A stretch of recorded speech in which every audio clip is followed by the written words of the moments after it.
Well, I'm excited to be back for another episode. Everything looks good on the camera.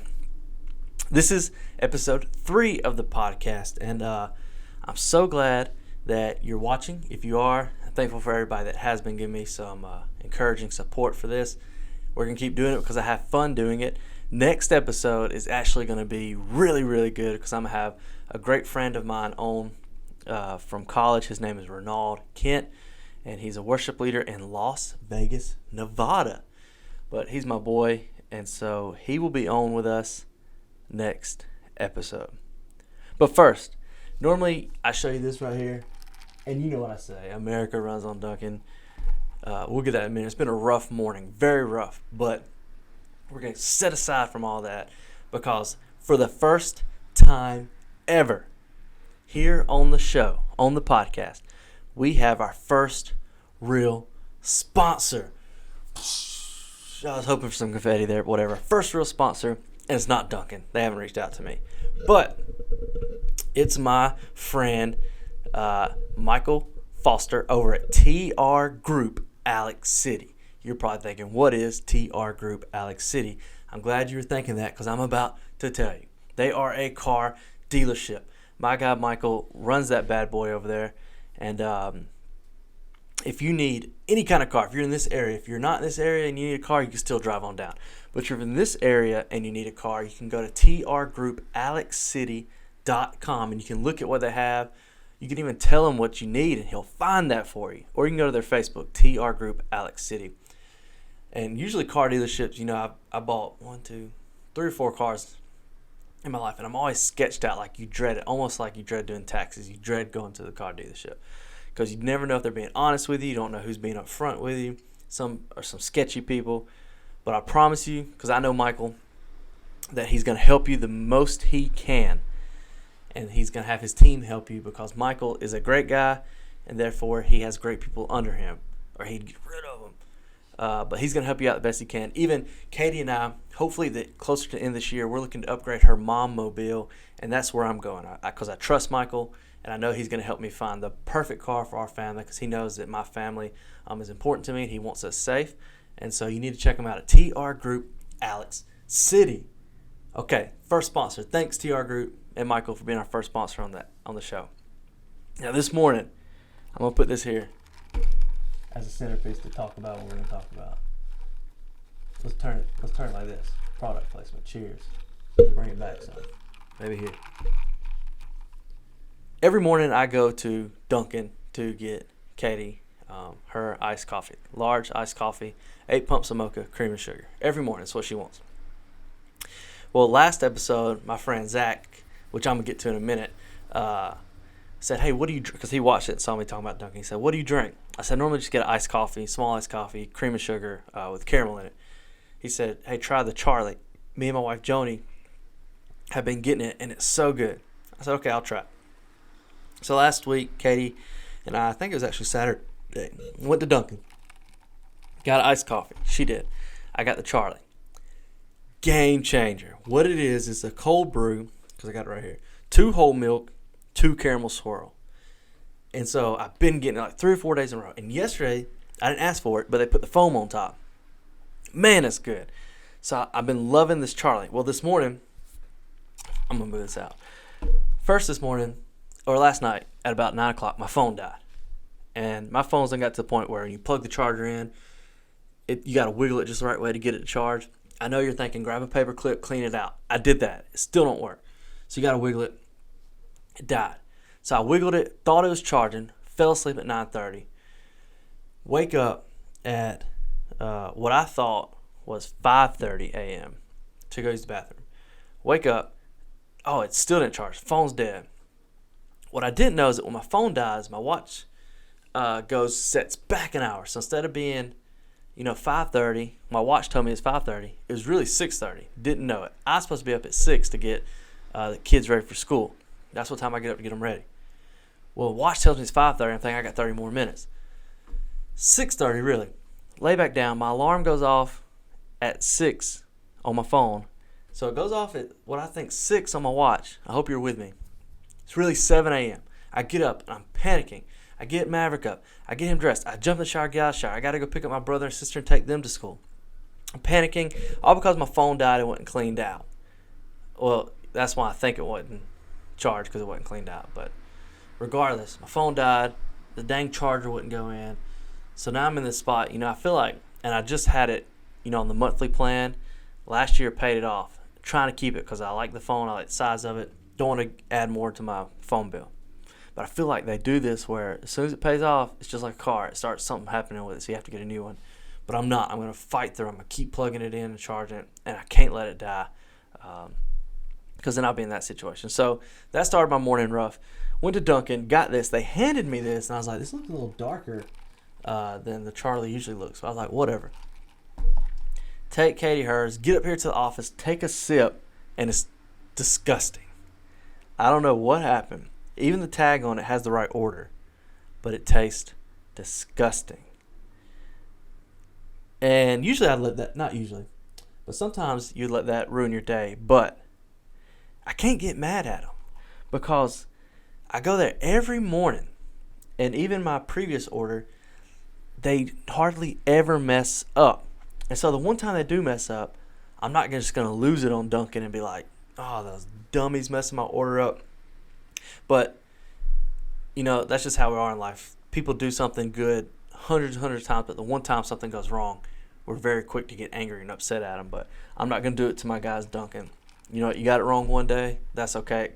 $2 some change out of my pocket, it don't matter. I believe you're going to get it right the next time. That's the kind of mentality we have in life too for people. Show people some grace. So if you're looking to get iced coffee, the Charlie is the way to go. I promise you that. This podcast, since we just took the long way around, this podcast today, I want to talk about year 29 of my life.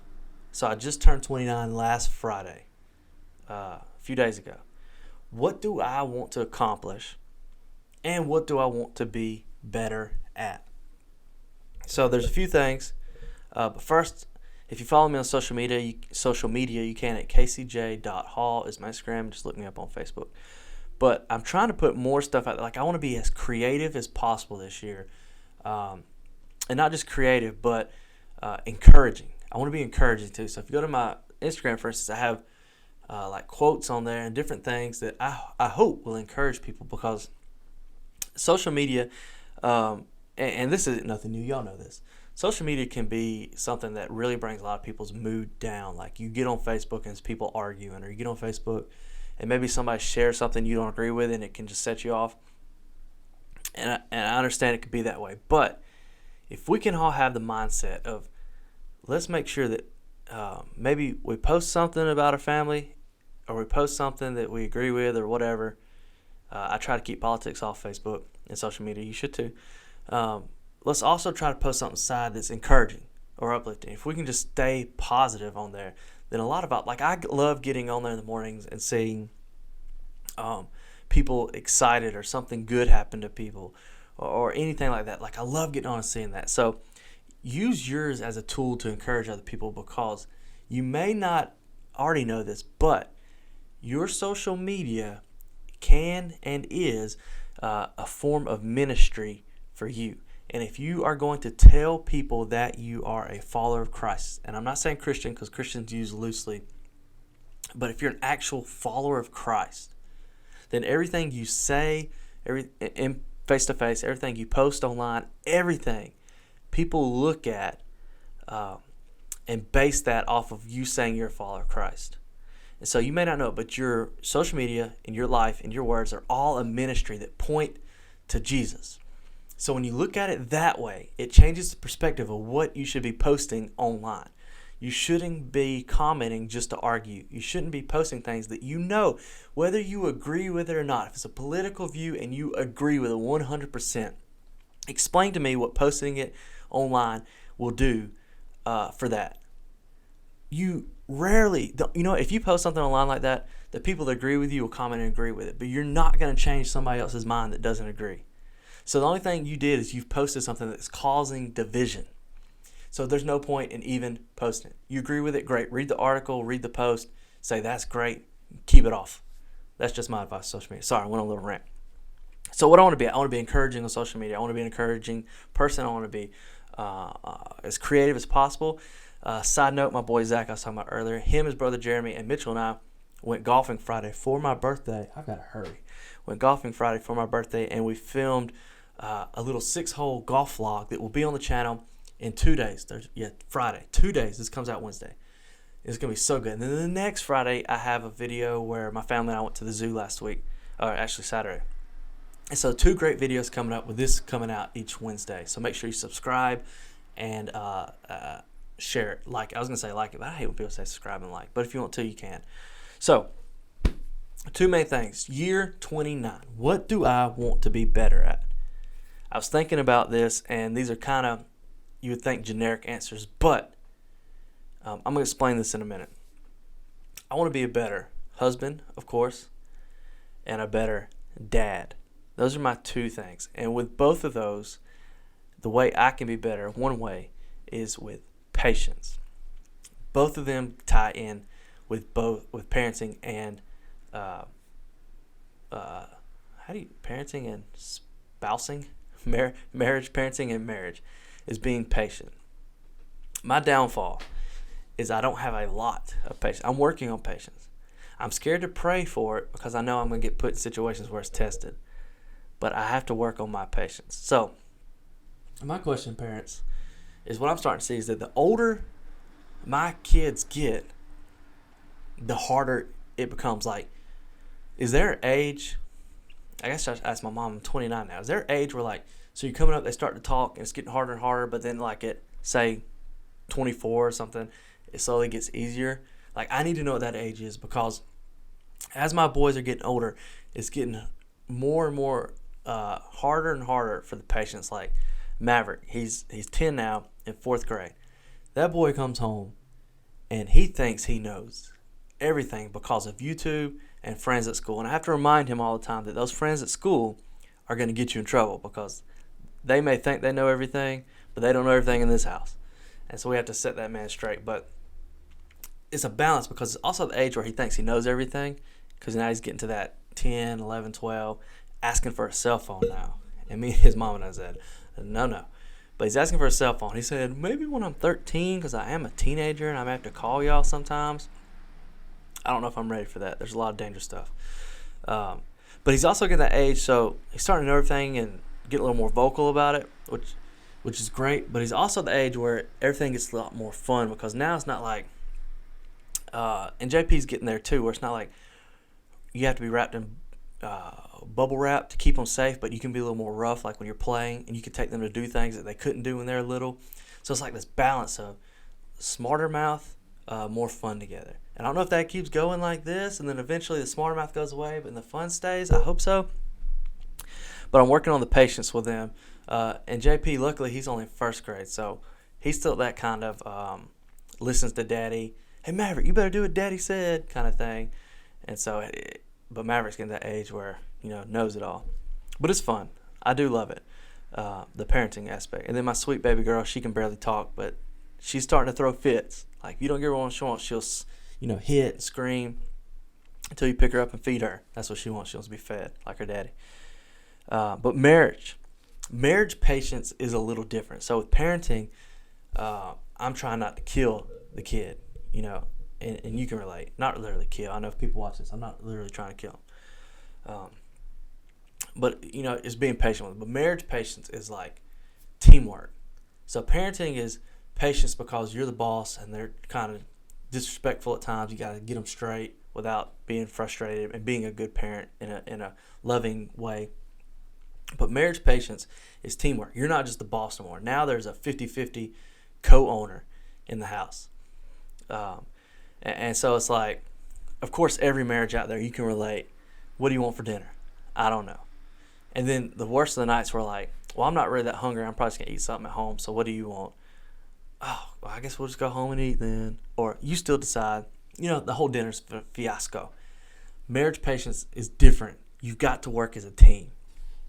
So we both have different things we like to do. Like, for instance, I like to go behind people throughout the day and clean up. I like to just keep it going. She likes to once or twice a week clean the whole house at one time, which is great. Like the whole thing's just knocked out. But in my mind, I'm thinking, if I just keep it clean as we go, it won't have to be clean. Like she won't have to do that. And so she's at her desk. She works from home, and she's got her coffee from the morning. And then she's got a Dr. Pepper, and then she went and get a sweet tea. And there's about 1,000 cups on her desk. No shade, baby. And I go around and I start picking up cups because I'm cleaning. And she's like, "What are you doing?" I'm still drinking that. I'm drinking that. I'm drinking that. I'm drinking that. And I'm like, "How can you be drinking all 6 of these at one time?" But it frustrates her because she don't want me messing with that. But I'm thinking, I'm trying to help you clean up, you know? And so it's the way in the house, too. Like, if there's clothes on it, I'll be picking up. Or if somebody's trash out, I'll pick up. Or, like, even her dinner plate, she'll take the baby to go get the bath running, and I'll start cleaning up. She's like, "I'm still eating." And I'm like, "Oh, I didn't know that." And so we have to work together because I like it that way. She likes to clean it, like, twice a week, just the whole house. But once we figure out, you know, hey, this is a team. We can do it together. Let's work, girl. Let's do this thing. It's easy. And, you know, those are small things that every marriage goes through. Like, you have differences, different ways you like to do things. And that's just being people. But another thing I need to do is be better at communication. She's great at it. I'm not. I'm terrible at communicating. I'm trying to hurry this up. I'm terrible at communicating. And so how can I personally be better, even as a parent and a spouse, is communicate. Like I expect things out of people unfairly because I didn't even tell them what I expect. So how do I expect them, I'm saying that a lot, to understand unless I communicate it? And so I really work hard because a pastor was telling me this, is that our home life has, like, he don't care how many kids come on Wednesday nights. He don't care about that stuff. If my home life is not where it should be, then none of that stuff matters. And this isn't just for ministry. This is for you too. If your home life isn't where it needs to be, then everything else you're doing is almost just an act. Like, it doesn't even matter. Because the home life is the foundation that everything else is built on. And once that starts shaking and crumbling, then everything else starts shaking. And no matter how much you try to hold it together and make it look good, it's just going to fall apart. And so, for instance, my wife and I, Katie, we know when it's Wednesday. Because Wednesdays are busy nights for us because we have the youth and I'm speaking on Wednesday nights. And so I'm usually trying to be prepared, like, and get my mind right on Wednesdays. But every week there's always something that comes up on a Wednesday that makes us try to have an argument. Like, always. And then next thing you know, we're sitting here going at it and we're like, wait a minute. It must be Wednesday because we're arguing. And we're like, yeah, it is. Let's stop. Let's step back and let's refocus. And so he knows that if he can get my wife and I arguing, then I'll be distracted on that Wednesday night when I'm trying to pour into students. And so my home life has to be locked down. Like, we have to be communicating. We have to be patient with each other. We have to love each other. And I'm just going to be transparent. This past week, I had a lot going on, and my wife said, we were laying in bed, and she said, "Hey, this week I don't feel like I'm a priority to you." And I was like, whoa, wait a minute. As I was sitting laying in bed on my phone watching YouTube, which I talked to y'all about last episode, I was like, wait a minute. And instantly in my head was like, that's not true. Yes, you are. But I couldn't say that out loud because, one, it had been an argument. Two, the fact that she even mentioned it, right, shows me that whether I agree with it or not is something that is bothering her. Because if it didn't bother her, she wouldn't have said it. So I don't care if I don't think it's true. Like, even if I step back, it 100% probably was true. But the fact that she said it, even if I didn't agree with it, means that this is something that's bothering her that I need to take focus on. And so I need to set other stuff aside and quit making other things distractions and make sure that this week, next week, every week, she feels like she is a priority. And how can I reschedule my stuff to make sure that my wife feels that way? Part of that is patience. Part of that is communication. Part of that is just paying attention and spending time together. Like I talked about last episode, I get sucked into my phone on YouTube for so long. What does she like to do? Lay in the bed, eat dinner, and watch movies. That's how I can make sure she's a priority. So whether I agree or not, if she felt that way, it's my responsibility to correct that. So I'm going to wrap this thing up. Here's what I want you to do. I'm going to challenge you this episode. Like, I normally don't do this, but think of a few things this year, or maybe when your birthday's coming up, it can be a year or whatever. Something you want to get better at, something you want to make it the best part of your year. For me, I want to be a better husband and a better parent this year. Year 29 is the year of husband and parent. That's for me. But you think of a few things. And I promise you that when you think of those things, you start to work on them. If you will set aside some time and spend it with Jesus, just a few minutes a day, quiet time, then all those things will become a little bit easier to focus on, because now that you're spending time with Jesus, some quiet time, you're seeing how he responds to people from reading his word. You're seeing how he talks to people, and you're able to mirror that in the way you talk and deal with people. And if you don't spend the time with Jesus, you don't see how he acts, you don't see how he responds to people, then you're responding the way you want to. But let's mirror our life and focus it on people the way that Jesus did. Hey, that's it. Make sure you check us out at shcreativeco.com. Follow us on Facebook. Please subscribe and help me out. We're at 27, I think. I really want to get to 100, because at 100 you can change the URL to /Casey Hall, something like that. So check this out. Share it, like it, subscribe it. You guys are the best. Love you. See ya.